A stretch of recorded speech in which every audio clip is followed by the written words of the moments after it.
I want to thank you guys for coming out. I'd also like to thank our partners at the University Enterprises and at CPR, Capital Public Radio, for helping us put this together all year. And again, welcome. So tonight, to introduce our speaker, I give you Dr. Vanessa Shearid, who's the Dean of the College of Education.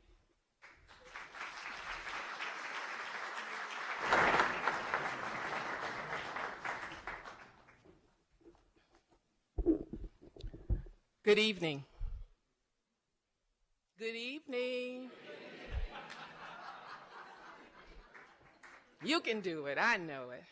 Come on. Like Tom just said, this is the final presentation in the Sacramento State STEM Public Lecture Series. While I know all the lectures in the series have been great, given that Dr. Orey is a faculty member in the College of Education, and as Dean, I have the privilege of introducing him, I can say that we have indeed saved our best for last. A few weeks ago, Dr. Orey came into my office with this huge smile and just said he wanted to say thank you to me for something that had occurred. As Dean, while you know there are things that people either appreciate, hate, or perhaps don't give much thought to one way or another, unless it's something that you're doing to them that creates a problem, to have someone come in and just say, thank you, well, it was just a nice occurrence. So when Daniel initially said this, while I was somewhat surprised, it was just a bright spot for me that day, something that occurs often unexpectedly in the life of a dean. Tonight is another one of those bright spots in the life of the dean, for I have an opportunity to introduce a faculty member in the College of Education who I think is one of our bright spots in the college. I am very pleased to be able to introduce Dr. Orey this evening. As you read in the flyers and announcements about this evening's presenter, Dr. Orey is an internationally respected expert on ethnomathematics. For those of you in the audience who are unfamiliar with this, ethnomathematics is the study of the relationship between mathematics and culture. It refers to a broad cluster of ideas ranging from distinct numerical and mathematical systems to multicultural mathematics education. The goal of ethnomathematics is to contribute both to the understanding of culture and the understanding of mathematics, but mainly to appreciating the connections between the two. Now, while I love to say I had heard of this prior to meeting Daniel and was up to date on the latest literature, I must confess, I am so glad that Wikipedia is available. As I read through the description, I in fact learned that I had engaged in an activity which could be described as a strategy that could be used in teaching math. Checkers. Wow, if only I had known as a child that was a mathematical strategy. Where would I be now? Before I have Dr. Orey come to the stage, let me just tell you a little about him. After completing his doctoral work at the University of New Mexico, Dr. Orey began his career at Sacramento State University in the fall of 1987. Dr. Orey received a Fulbright Scholarship for research in ethnomathematics and mathematical modeling in the Pontificia Universidade Católica de Campinas in Brazil in 1998. Dr. Orey has traveled and engaged in research in Guatemala, Mexico, Brazil, Nepal, and Israel. He and his husband, his life partner, Milton, who is a Brazilian math teacher, have published numerous articles in 5 languages. They have a son, Spencer, who graduated from Loma High School and with honors from UC Berkeley. Like his father, Spencer is now on a Fulbright scholarship in Mali. In addition to Dr. Orey's research interests in ethnomathematics, he is also engaged in conducting research in mathematical modeling, multicultural, and mathematics education. So without further ado, it is my great privilege to introduce Dr. Daniel Orey, Professor in the College of Education.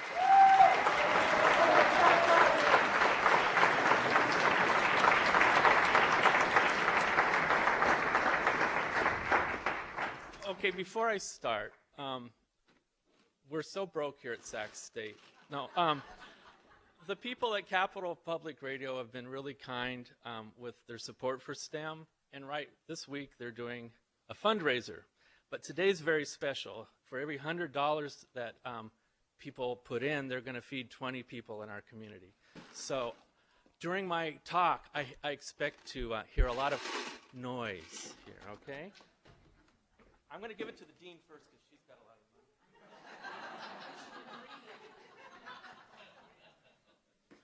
money. All right. Thank you so much. This is great. I put this up here because I can't remember what I was going to talk about. So if I get off task, it's because I'm not paying attention up here. Anyway, I want to share with you a poem. I like poems about mathematics, and this one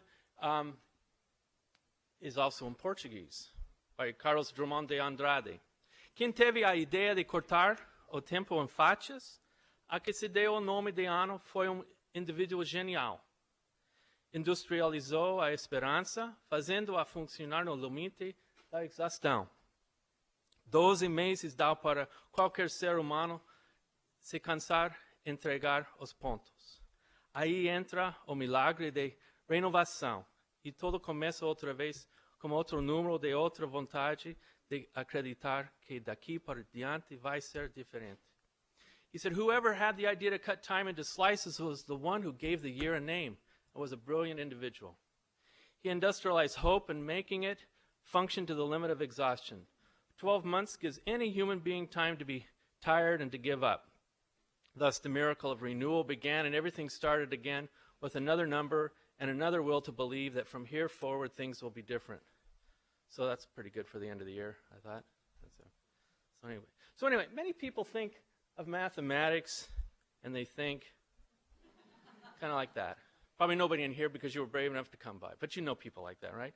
But I want to say that there's something different. I want to show you an alternative and how as a mathematical tourist, because I'm going to share with you some of my, I don't do normal pictures when I go on trips. You'll kind of see the problem here in a minute. But by the way, these are hits on my website last year. It reset itself just about a month ago. So this is just proof. Whatever you say on the internet, be careful. All right? I have no idea who these people are. So anyway, it's a matter of perspective. Okay? And this is where this guy lives. It's in Ouro Preto. I like this because he spends the whole day like that. He has a cat that lives in there. The cat, he backs out. The cat comes in. He backs out. He's well known in town. And but he lives next door to this oratorio, which is like a small shrine that they have all over town.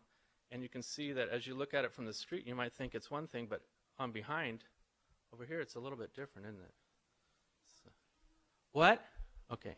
Yeah, thanks. I'm not nervous at all. Anyway, so my discussion, I don't know why I know a lot of people out there. Maybe that's what's worse. It's like all the hecklers are right here, so. Like that? Oh, yeah. Can you hear me now? Up? Like that? I'm surprised that the people in the back didn't say something. So, okay. All right. How's that? All right. So, anyway, the discussion begins with a brief explanation of how ethnomathematics stands today in respect to the progress of teaching and learning of mathematics. And I want to discuss the use of mathematical modeling as an appropriate tool and methodology for ethnomathematics program. And these are the survivors of the very first EdTE 18 class. They weren't brave enough to show their faces, by the way. So in Brazil, where this idea originated, teachers are being trained to use aspects of both mathematical modeling and ethnomathematics to teach and learn and explore mathematics both in and outside of their classrooms.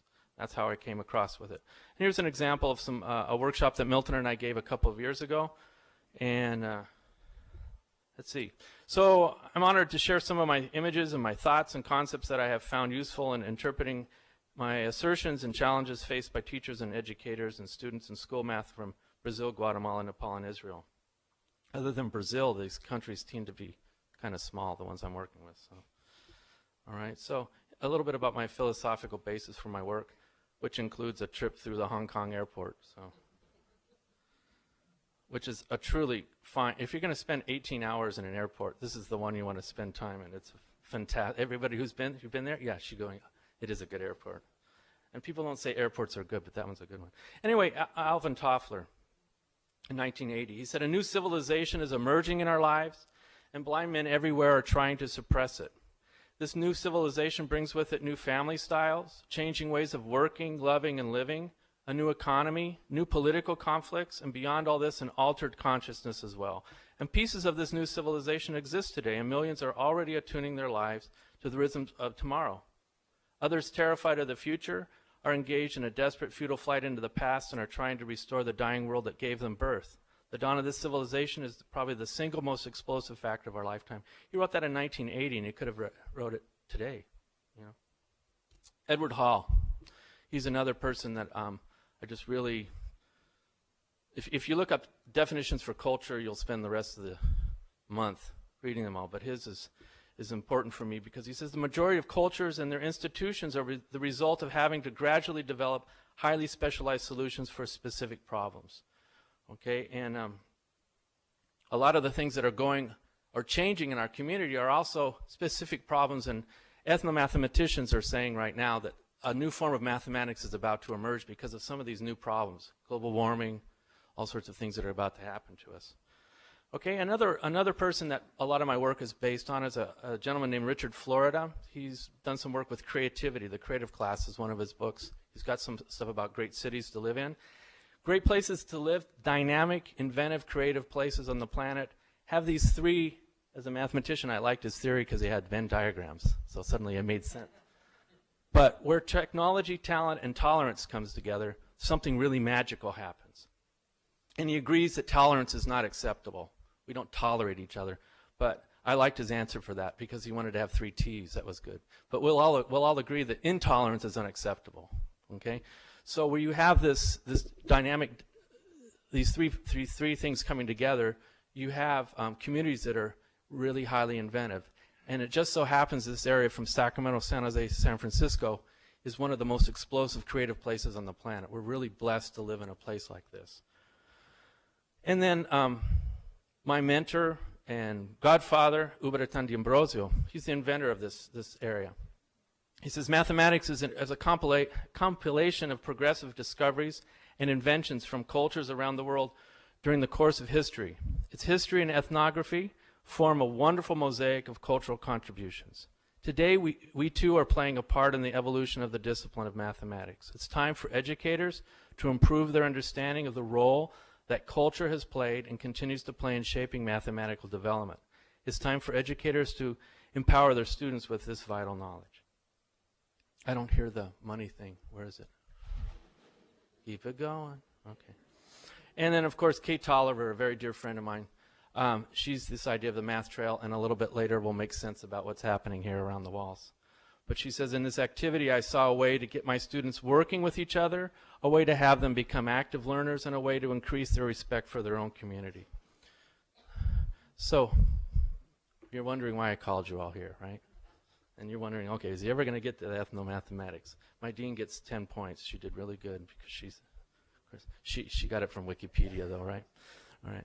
But essentially, again, it's where these 3 areas of mathematics, and we're talking about mathematics in the broadest possible bandwidth, in cultural anthropology, and we use mathematical modeling to make sense of the mathematics from a cultural perspective. Okay, we're using mathematical models to translate how math is done in a non-Western context into a mathematics that we all understand, because mathematics is a language. This is from some work that Milton and I have published, and essentially it's I should use this. This is why I got it. All right, so we've got. Yeah, I get a little nervous and I forget all my toys up here. So we have these mathematical practices are diverse cultural forms of knowledge. And what are these practices? Well, the ones that seem to come up in the literature a lot. Everybody seems to be doing measurement and comparison and classification and quantification and ordering and selecting and calculating Everybody's memorizing routines and counting and inferring and modeling. They've been doing that over time and across cultures in very interesting different ways. And how these are generated and produced and organized and diffused and transmitted both formally and informally are done with languages, different forms of communication, jargon, mathematical ideas, codes of behavior, myths, and symbols and values and beliefs all come together. So essentially you can have some measurement that's generated through language, and you can play with this back and forth like this. Okay? And of course the modeling is what interests me right now. And so in short, wherever you go, all human beings, they calculate, they measure, they classify, they order, they model. And this, by the way, is literally the end of the line. I like that. It's somewhere in Brazil. Okay? And we've done this for a very, very long time. Okay? This is Chaco Canyon, and this is Taos Pueblo. There's no math in those pictures, right? Okay, so let me share some images with you. This is from this quote is from an Israeli film producer, Gal Yuchowski. He says, if people stop and think for a little bit, they start to realize that places are much more complicated than their images. So I want to talk about these images. This is the city hall in Haifa, Israel, by the way. In my computer, it's not so blue as this, but you can get the idea, right? Okay, and this is Oro Preto, the town where I spend a lot of time. This is the street I live on, or lived on for a while, down the street and around the corner. Is there any math in this picture? Okay. I need you to be interactive. That helps me not be so. I also need to know where the money jar is. Okay, good. Okay. So what do you see in here that's math? Shout it out. Yeah, good. My ETE 18 people, they know. Okay, yeah, shout it out. We got parallel lines. What else? Columns, curves, little triangles, parallel lines. Oh, somebody said isosceles triangles. Everybody, let's give her a snap. That's good. That's good. That's good. Ooh, that's good. All right, this is my crack research team. Okay, you're laughing, but it's true. And they made discoveries that the college students didn't. Ha ha ha. All right. Okay, so I was invited to be a visiting professor there for a year, and we started work, and 2 weeks later we promptly went on strike for 110 days. It was great. All my colleagues left town, and I was there having lunch or breakfast in my apart hotel, and the superintendent of schools was there. And what are you going to do? I went, I don't know. And he said, I said, I'd like to work with some schools. So he got up and called people up, and 10 minutes later his assistant superintendent person was there, and then about an hour later I was working with these kids. It's great not having human subjects stuff. Just trust, but don't mess with the kids, because everybody in town knows who you are. But anyway, this is one of their first exercises we did. I just took out a third of the kids out of the class. We sat on the street, and we're just on Rua Alvarenga. We're just counting donkeys, Volkswagen bugs, because I have a thing about them, trucks, buses, pedestrians going up, pedestrians going down. Everybody's counting that, and I'm just kind of showing them about research. Look, we're just gathering data. And it was for 15 minutes, but for 6 months they were still dragging me across town to show me another bug, but they got the idea. It's okay. There's another view of town. There's some math in this, a lot of angles and triangles. It just so happens that this is a UNESCO cultural site. It's a lot of it is Baroque architecture. It's a real gem of a city to live in. And there's some strict rules about how things can be built, and we'll share with that in a second. One of the things that's unusual about Ouro Preto is they had a gold strike that up till now apparently it was the largest, purest gold strike in humanity. And it happened right around the time that Lisbon in Portugal had a terrible earthquake that just brought them to their knees. It's one of these little moments in history that's an echo. Well, the Portuguese were, how to be polite, less inclined to work with their hands. And Brazil being so close to Africa, well, you know what the rest of the story is, right? So this is kind of the event in history that began the terrible tragedy of slavery. So in this city, after a period of time, slaves were trained in to do different pieces of art. Now in Africa, the spirals are symbols of liberty and freedom and movement, okay, and education. And so what I really believe is these are actually, this city has, Baroque architecture has a lot of spirals, but this has an unusual amount of them. And it's celebrated a lot in the city.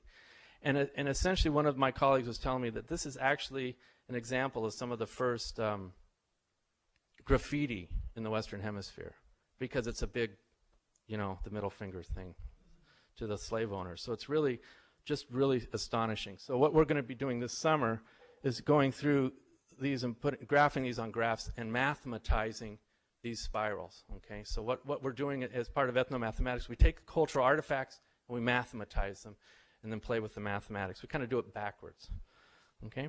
This is the street I lived on. The other end, my house is up there by that palm tree. The street, this is a big bridge, and the street starts right here at the end of this house. This door, number 7, is that house right there. And, okay, 18 students, don't say nothing. Why is that first house number 7?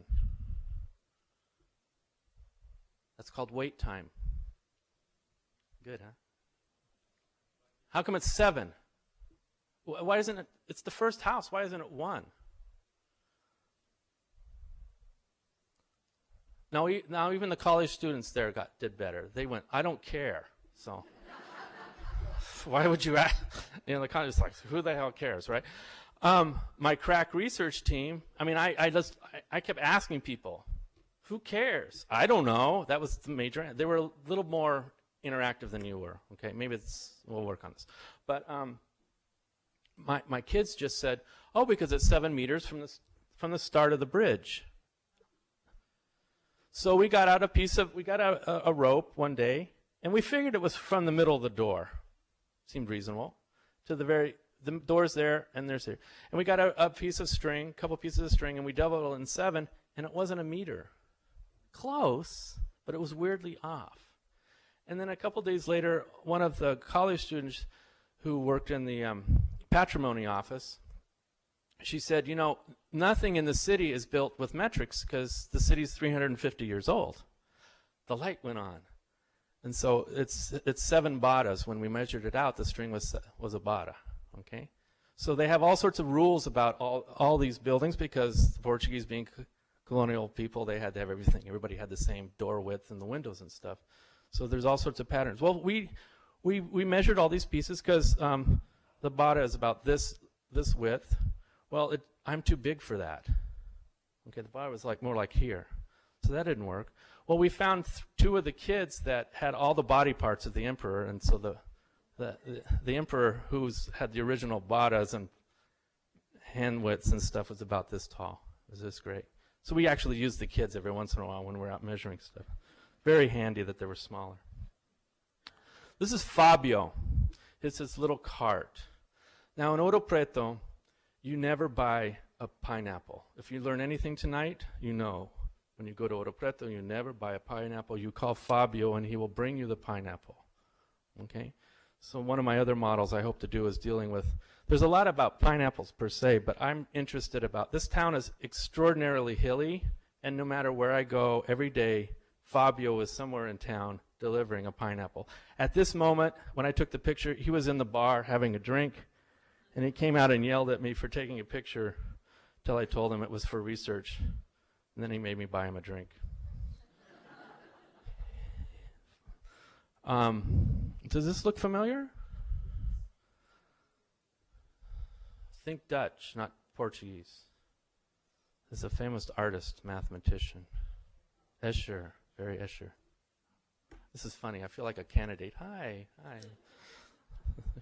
Yeah, this is very Escher-like. So we use this to kind of look for other opinions of this. Okay, so we had another great problem that we had with the Huavarengo is that this is the approximate calculation of the number of, and today's word for you is paralelepípedo. Repeat. How do they do? Yeah, paralelepípedo. Sorry, my accent. You don't want to learn Portuguese from Portuguese as second language like from me. You just want to learn it from him. Okay, they're cobblestones. Okay, that has a nice mathematical name for cobblestones. So the college students and I are walking up and down the street. After a couple walks, they're getting a little nervous because now what is the crazy gringo visiting professor going to make us do now? So I was just kind of looking and noticing that all the stones were different, but I just wondered how many there were. And it's like 2/3 of the students just walked away. But 1/3 of them started saying, well, actually, that's a very interesting question. So they took out a map and they threw a coin on it 7 places. And wherever it landed, they made a square meter. Can you see how they're doing that with string? Yeah. And then they're counting the parallelépípedos. Okay? Okay? Now you can see that that's pretty good. You can figure that out here and here and here. But it gets a little complex in here, doesn't it? And I won't say they got in arguments. They got in arguments. Okay. So they ended up with 5 or 6 different models. But it was really interesting because so aproximadamente, let's see if I can do this, 15.314,89. Ponto. Yeah. And Rua Alvarenga, not so good. All right, so do you see, by the way, this is part of the research we'll talk in a minute. Do you see a little difference between that number and how I translated it here? What did you notice? Just to see if you're awake. I hope I typed it right. Yeah. What do you notice? Hey, what's that? What's that? What's that? What's that? You know, in 2/3 of the world, they use the comma for the decimal point, which makes a heck of a lot of sense. Because the one thing that you really need to know is where that decimal point is. And why not make it a big thing that you'd notice? How many times have you made a mistake because you didn't quite put the point in there? So, kind of freaks you out, though, when you see prices if you don't know that. And it's like, how many cents is that? Okay, so up the street from my house and down the street from that column is this big school. It's about, what, 600-700 meters, you'd say? Yeah. And Milton and my student got in an argument. One of them said it was a catenary, and the other said, no, it's parabola. And I went, it's, chocolate or peanut butter. It's one of those things. But we started working on it. Geraldo was really helpful with us. We put out some strings here and got some measurements and put in stuff here. And we actually found that we kind of think some of them are parabolas. Okay. Do you know the difference between a catenary and a parabola? You don't? Well, maybe you'll be glad you came tonight. All right. A catenary, and this is from Wikipedia too, okay? In physics and geometry, a catenary is the theoretical shape of a hanging chain or cable will assume when supported at the ends acted on only by its own weight. I have some people over here that have done some tremendous work and more than you ever notice about the Guy West Bridge. And so a little bit later you'll be talking about the biggest catenary, huh? They're not parabolas, yeah. There's a big difference. So, okay. This is an activity from one of the books that Milton and I have published. How many math teachers here? We love this problem, don't we? The ladder against the wall problem. How many math students here? You love that problem, don't you? It won't go away, they're saying. And why won't this problem go away? Well, I'm walking down the street, and suddenly, how many years have I, as a math teacher, have heard, when am I ever going to use this? Right? There you go. You never know. In Ouro Preto, you're going to come across a lot of ladders, all right? Because they're always working on the town. When you're 350 years old, they're always working on you, all right? So not only did I find one ladder, but I found 3. That's pretty good. Una cabra na corda. You know what a cabra is? Can you guess? It's a goat. Okay, the goat on the rope problem.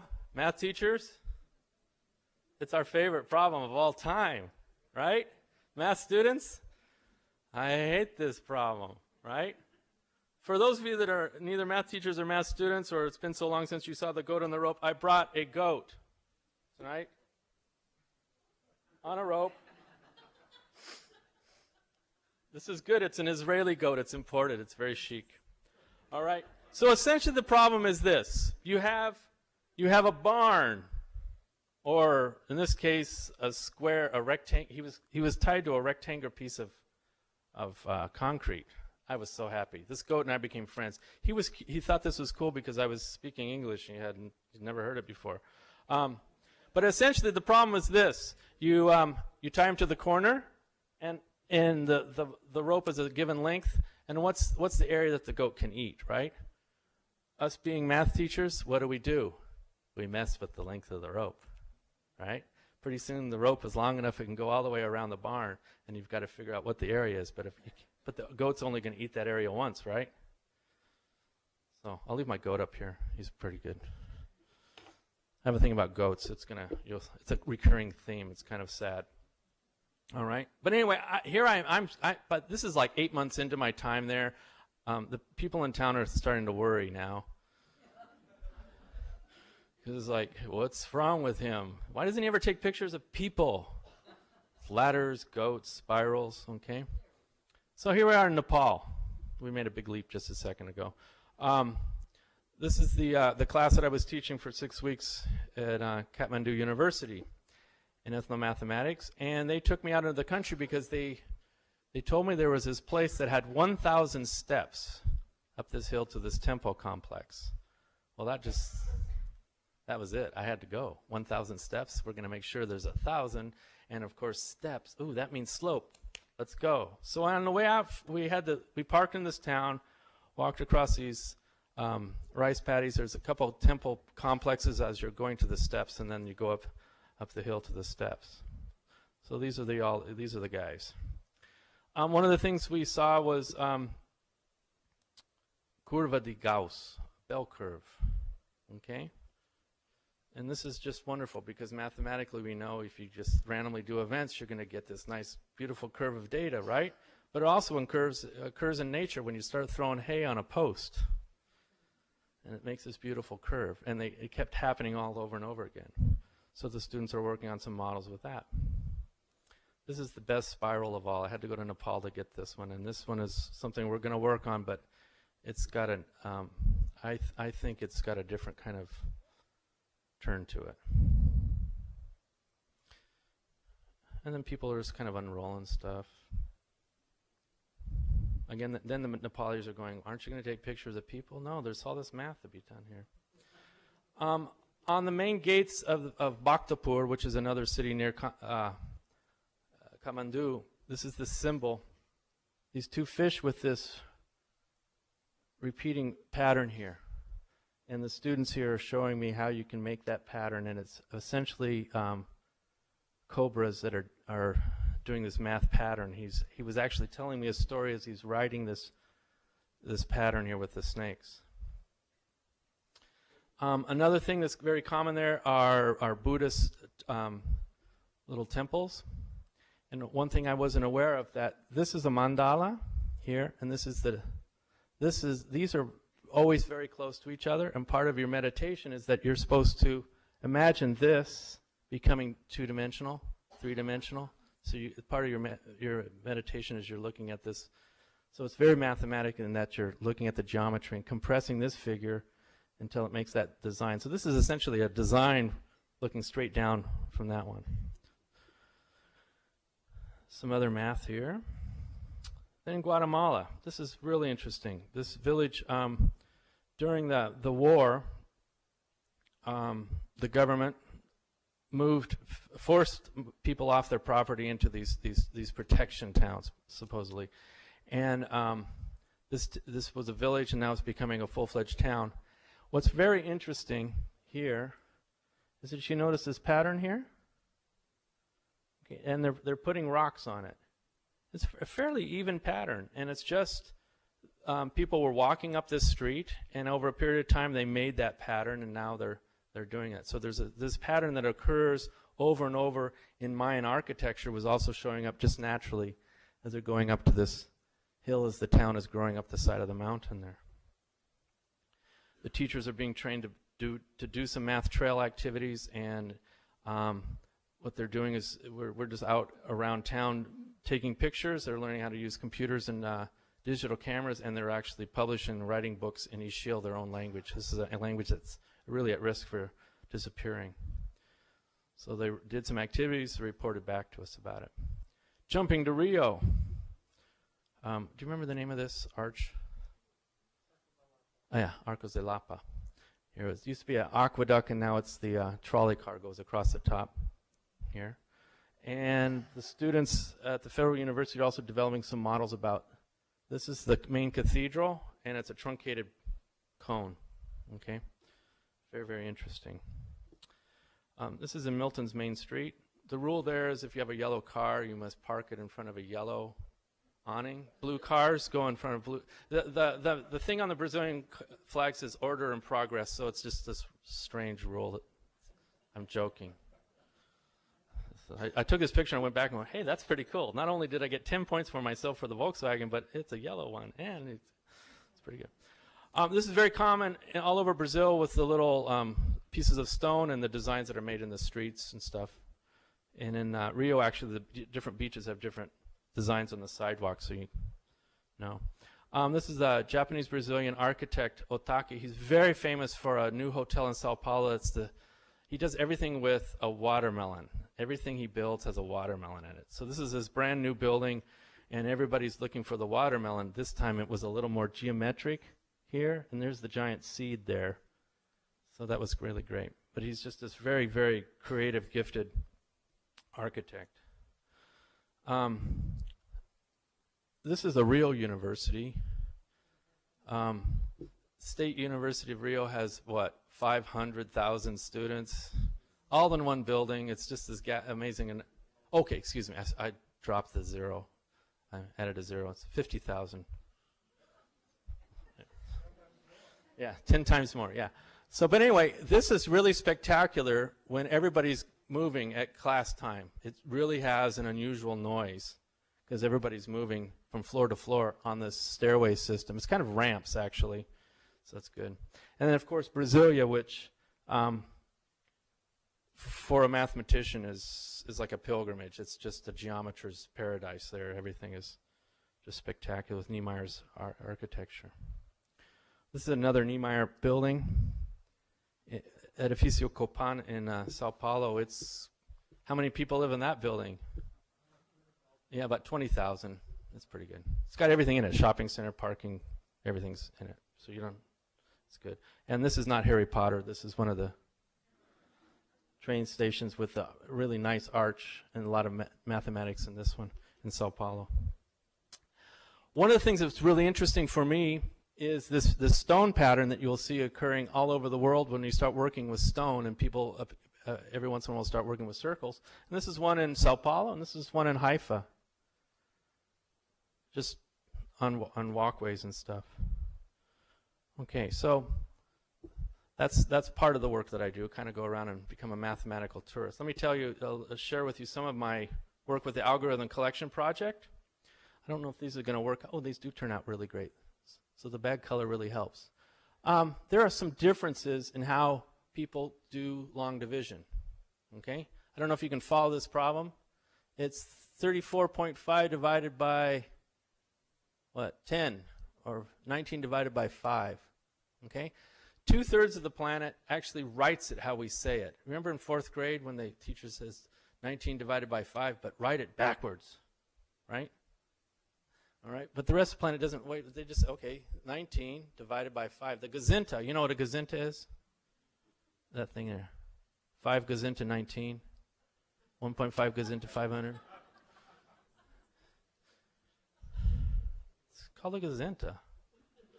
Okay.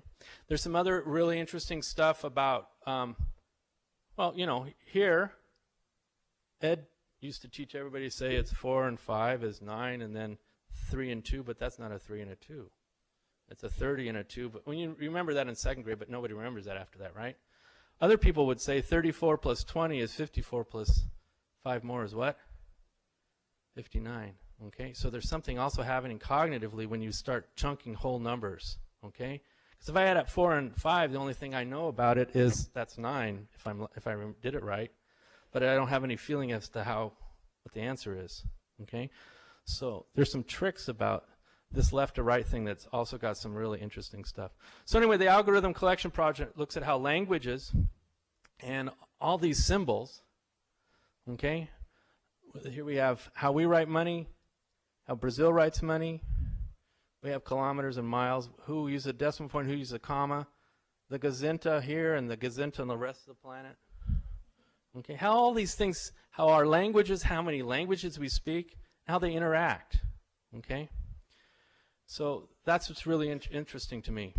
Right now, I can go to some newly arrived immigrant adolescents at Milton's classroom or other schools, and my first question is, after "Hi, how are you? Welcome to Sacramento," is how many languages do you speak? If they speak 2 or 3 languages, I'll ask them to do a division problem. If they do it that way, I'm almost 99% sure they're good at mathematics. Okay? The monolinguals using it our way, they might be good, they might not be, but there's something about learning more than one language and mathematics that really supports each other. Okay? So that's one of my agendas here, is that I think we all need to learn more than 2 languages. When you leave the university, you're probably pretty good at English, and you're probably pretty good at math. That's only 2 languages. Everybody leaves here bilingually, but that's not enough. Okay, and it's not enough. Anybody who's traveled outside of the country knows it's certainly not enough, because you know the joke. If you know more than 2 languages, what are you? Multilingual.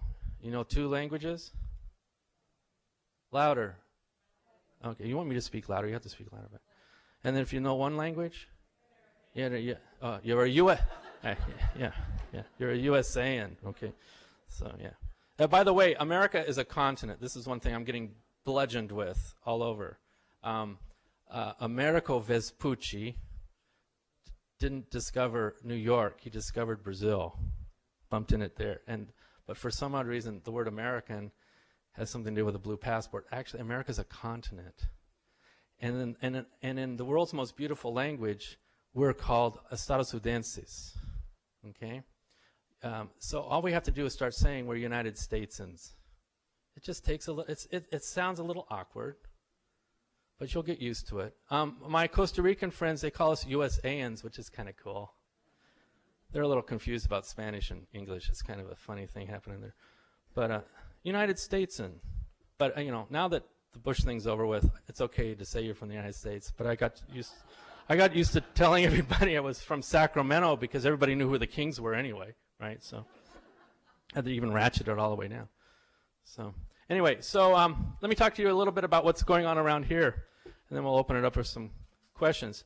The future CSUS math trail, okay? Or I've got a real problem with this campus. Okay, it's not only that our administration doesn't want to fund the STEM initiative anymore, but I'll leave that alone.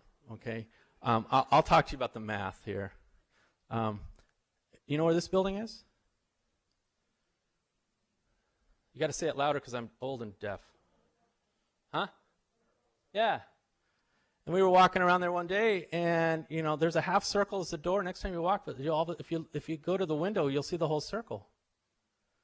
If you go up to the 4th floor of Eureka Hall and bang on the professor's doors there, because you have to go through their office to look in the window. If you look down on this, you'll see a full circle. I think Harold Marai's office is a really good one to do that one. So, okay, here's this last section here, doing some works with the stairs. Where are you? Yeah, right here. And on a rainy day, of course, when it's raining, we want to go outside. So we're doing some work with some circles here. Had a great time with that. So anyway, so far what we've got is a collection of problems about stairs and circles, some weird things about art. One of the things the students showed me, that big orange sculpture over by the science building, I've been looking at the spaces for years, okay? And the last section in the fall did a whole study on it. And actually, if you go back now on your way to the car, next time you walk by, it's got the Klingon symbol in it. It's hundreds of them. It's really great. Yeah. See? This is the best thing about this. We got some people doing some works on tunnels. Had a really amazing model on the last section about the tunnel on J Street, the bike tunnel there. It's this wonderful ellipse, and he got some really nice drawings and did some just brilliant work with that. Another problem that is becoming one of my favorite, we're doing some stuff with stats. So what you're going to find from now on, periodically during the semester, you'll see some people asking you some very strange questions. These are my math students. Just answer them and be polite, because we had a little problem. People were getting angry with some of the students, and that wasn't nice. So we're just asking. We also did one. There's a famous one in algebra about salmon populations, because you can't really drain the river or stop it and count all the fish. So you do like the statistical sample. So one of the students last semester did just a brilliant project on cell phones. We had two groups at one end of the street and the other, and we just counted people walking up and down the street as if they were swimming. Who was on a cell phone, who wasn't on a cell phone. It was pretty interesting. Some stuff with sound. We're going to be treated with some more sound here in a little bit. And things about pathways. We've got a really brilliant model over here with the yellow brick road that's all over campus. So I hope you take a look at that. And of course, we have some problems about squirrels. I told you. I have waited so long to be able to use this picture. I saved it from somewhere. And our student back here has done something really weird with squirrels. I like it. They get more points if it's weird. Okay? So I'm just so grateful, because I've wanted to use this picture for so long. I finally got it. So anyway, so it's coming soon, the CSU Math Trail. All right? So anyway, some final considerations. This is me losing all my marbles in Brazil. The use of an ethnomathematic perspective allows students to learn about our diverse cultural hereditary endowment in mathematics. It encourages learners to connect their diverse historical cultural background to their academic development. And my work in particular has had the advantage of being a useful tool for me to see mathematical facts and basic concepts differently. An ethnomathematics perspective helps develop our own mathematical abilities using a variety of perspectives, and to see mathematics as something truly very useful. And then I'll close with a quote from Ubi. An individual hopes in this phase of the evolution of our species that the respect for diverse peoples will not be replaced by our arrogance, envy, and great power. And then in solidarity, we'll be able to contribute to the preservation of a common inheritance. So I want to thank especially Michael and Tom and Sharon and Scott and Greg and Milton and Vinish and Shashidhar and Bal and Vicky and Chloe and all my students in Ed 18 for all this. And everywhere I go, I learn to say thank you. So it's gracias, obrigado, danko, donyabad, toda, and merci. And this is the end. I have a picture of it right there.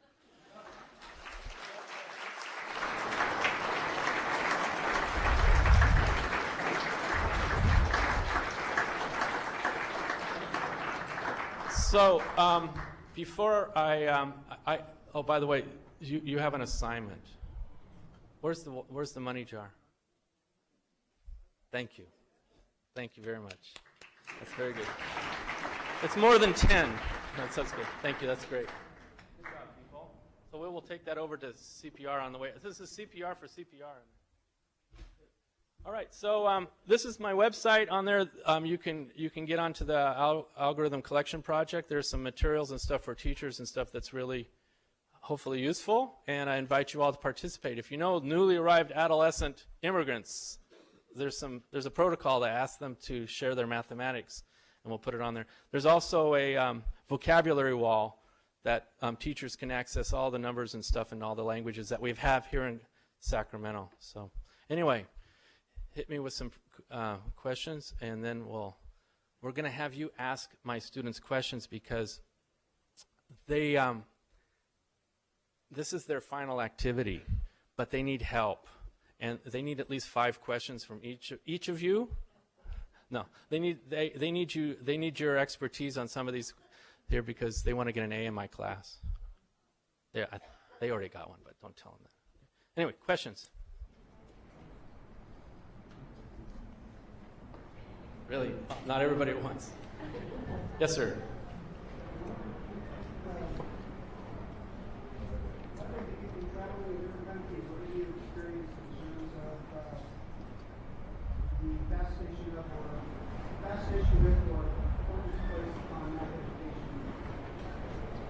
Let me repeat the question.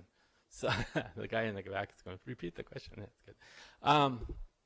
What is the difference? Differences about the importance of math education in different countries? Generally speaking, everybody values it, but how they actually value it is also different. There's some expectations, and I think part of the thing that comes out of the algorithm collection project is that it's easier to do math in some of these smaller things have led up to larger problems later on. Left to right, right to left, just some really basic differences have led up to some problems that we have, the unintended consequences here. Other countries just generally value mathematics and science a little bit more than we do here, that it's okay to be a math teacher or a math student. Other places, you would, math teachers here, you've never heard this at a party, right? When people ask you what you do, I'm a math teacher. Oh, I hate it. Oh, I can't do math, right? I'd never heard that in Israel. I rarely hear that in Brazil. It's as if when you go to a party here, you know, nobody ever says, I can't read here. You know, you're laughing, but it's true, right? I mean, nobody says, what are you? I'm a reading teacher. Reading teachers? They already left. They were left in fear, right? But my colleagues were very brave to come here. And which is scary because now I got to go to a reading thing. It's like, okay. But that's what's really interesting. Reading people never get this, I hate reading, or I can't read. Nobody will ever tell a reading teacher, maybe because they're meaner. But that's a curiously North American phenomenon here that people will say, I can't do mathematics. In other countries, you just told people you were lazy. There's this expectation that anybody can do this.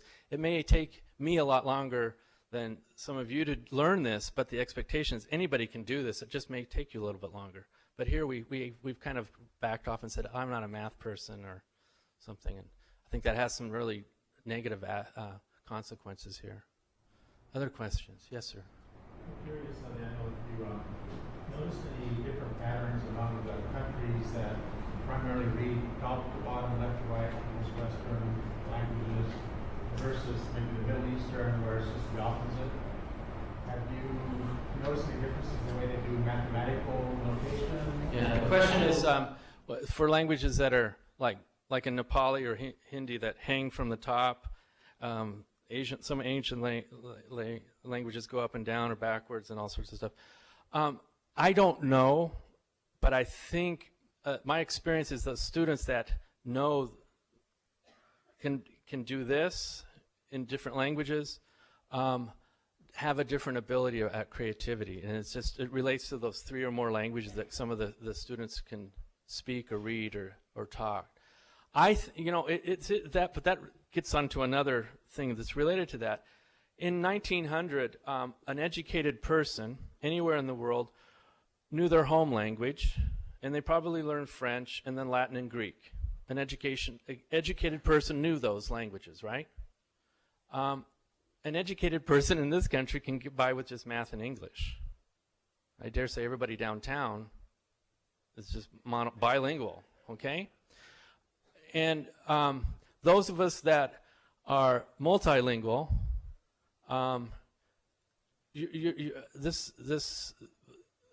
it was really interesting. I went to visit my son at spring break, and everybody's speaking French, and just because of English, math, Portuguese, and Spanish, some of the French I thought, if I was just there another month, I could start to really understand what was going on.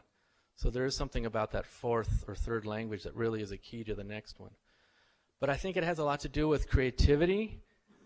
They see that, for example, I think some of the students that are given a problem, that are monolingual in some of our studies here, when you're given a problem and it's new, they stop. They just universally stop. I don't want to try it. The multilingual kids will go, Sure, let's try this. Give me another one. Maybe I want to try this. They're a little more open to seeing stuff. And I think it's because there's this ongoing phenomenon. That's a chair, that's a cadera, that's a silla. They see everything 3 or 4 times. Therefore, I see a math problem. Oh, I bet they can easily see the slight change that the math teacher has done in that problem. They're not so afraid to try it, okay? So I think that's really interesting. That really glares at me. I think in the future, besides learning English, everybody in Brazil must learn Portuguese. They must learn Spanish because their neighbors speak Spanish, and they must learn English. It's just a given, okay? I think in the future it would probably behoove us to learn English here, probably Spanish, and probably another language that's upside down and backwards. Just because cognitively something happens when you're learning something, you're having to translate. Those of us that know that President Obama lives in the White House, El Presidente Obama vive na Casa Blanca. Casa Blanca, White House. That just those little things that are going on in our head when we're translating back and forth they're really small, but I think they have really tremendous consequences when you move forward. So learning a language early when you can is really important. So we've made some huge mistakes here in No Child Left Behind and all this other destruction of our schools in that we're not talking about art, we're not talking about physical education, we're not talking about a second or third language. All that's important. So weird for a math teacher to speak that way.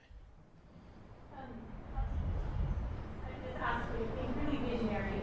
All of kindergarteners next year, kindergarten started ethnomathematics within the schools. What does the world look like 15, 20 years from now in the United States? This is in all of our schools. How do we look different as a society and culture?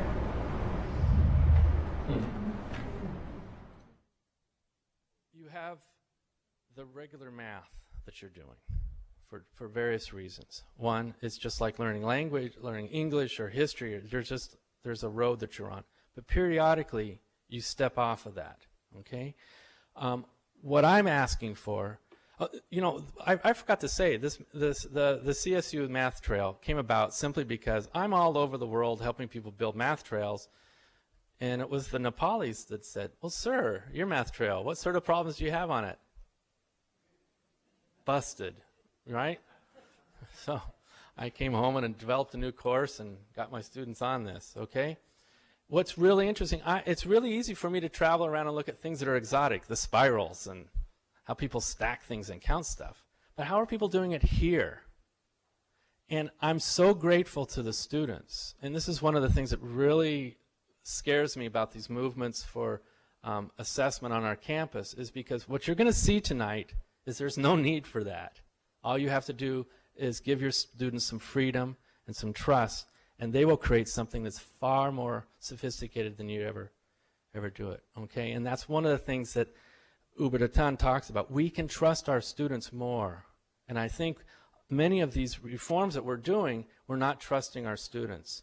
You know, Spider-Man's uncle said what? Ah, good. With great power comes great responsibility, okay? When I give my students this power, they have a great responsibility, right? I got busted by some students because I thought that was Spider-Man. That's his uncle. So once again, the students are always right. So, but I think there's something about this ability to trust kids to learn stuff. I trust my students, and the more I'm learning to trust them, this is a work in progress. Any course that you're doing is I'm not a potter, I'm not a painter, I'm a mathematician. And each time I'm doing this class, the students are just more and more extraordinary as I'm learning to give and take and to give. So I just do know that when students are supported and respected and loved, that you're going to get some really remarkable works of art here, and you're going to see that in a minute. So, and I think that's what needs to change. Stop testing so much. You do need to memorize those basic facts, however. Yes, sir. Where are you planning to go next? I'm going back to Ouro Preto in July, and you're all invited. It's a good time to go. When it's 110 here, it's only 42 at night there. You have to have long underwear. But it's their winter festival, so it's all sorts of mayhem is going on. So I'm actually working with a group of kids for 1 week, and I do have my agenda. We're going to finish the catenary parabola. We're going to resolve that problem. And the spirals this year. We also have another one. In the main plaza, there's an enormous monument. Oro Preto is actually their Philadelphia. It's where their independence movement happened. There's a man named Tiradentes that was one of the first revolutionaries. And he was tried in Rio and hung, and then they cut him up in nice little pieces and hung his parts all the way up to Oro Preto, and his head was on a spike in the plaza for a while. And so now there's this tremendous monument. I noticed that one day that there's this huge shadow there. So it's becoming a sundial. So that's another one we're going to work on. Since it's a patrimony, we can't paint anything on the on the parallelepipedos. How did I do? Better? I'm teaching there one day. Okay, so I went to Oregon State, New Mexico State University for my master's, University of New Mexico. All the time, you have professors with strong accents, right? So, and I'm going, right, all that time. So one day, I'm at the board, and I turn around, and my students are like, and I went, I know what just happened. And I told them, I said, you know what? When I was an undergraduate, we had all these foreign teachers come, and they get all excited, and then you didn't know what the hell they were talking about. I went, I think that just happened to me. And they said, yes. I did. Brazilian students are great. Other questions? Oh, you want to go home? Oh, one more. Okay, then we will. And the mathematical abilities between men and women in different cultures, and how does it compare to our abilities in America? The only place I saw the difference was in Nepal. Did you notice that class had no women in it? Okay, that was the only place I saw the difference. Okay, because and I was told that women were more than welcome to enter the university, but in Nepal, the upper class sends their children out of the country for school and college. So the middle and the lower classes don't have access to good education, and of course girls are last in line. So there was, I think, one girl in the whole university. Okay, that was a difference. In Brazil, all the classes, almost just about by law, are 50-50 in the math and the sciences, and so girls are meaner to men professors, if that's what you mean, but no, as far as ability, no. I think sometimes they see things a little bit different, but so guys and girls do see things differently. It's not right or wrong, it's just different. But as far as ability, no. And I wouldn't dare say anything different right now, but no. Daniel, have you noticed a difference in cultures and the ability to estimate or do mental math?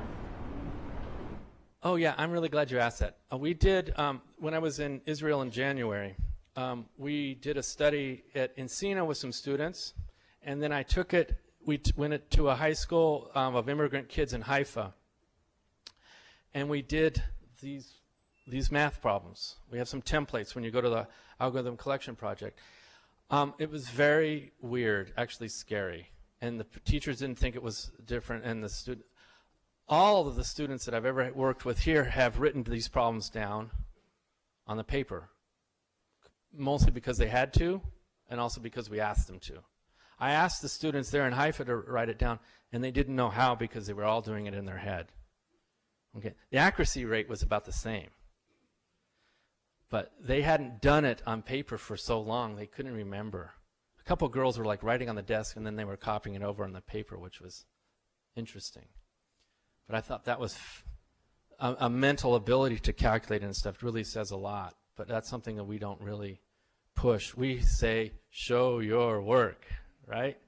The consequences of showing your work is that we've lost the ability to do it on our head. I certainly have. So. There was one more hand. Oh, wow, that was getting out of hand. Yes, ma'am. Then we'll go 1, 2, 3. After you and I talked about your presentation tonight, and you begged me to bring as many people as I could. Remember that? You're all friends of hers? Is that what she's saying? Right.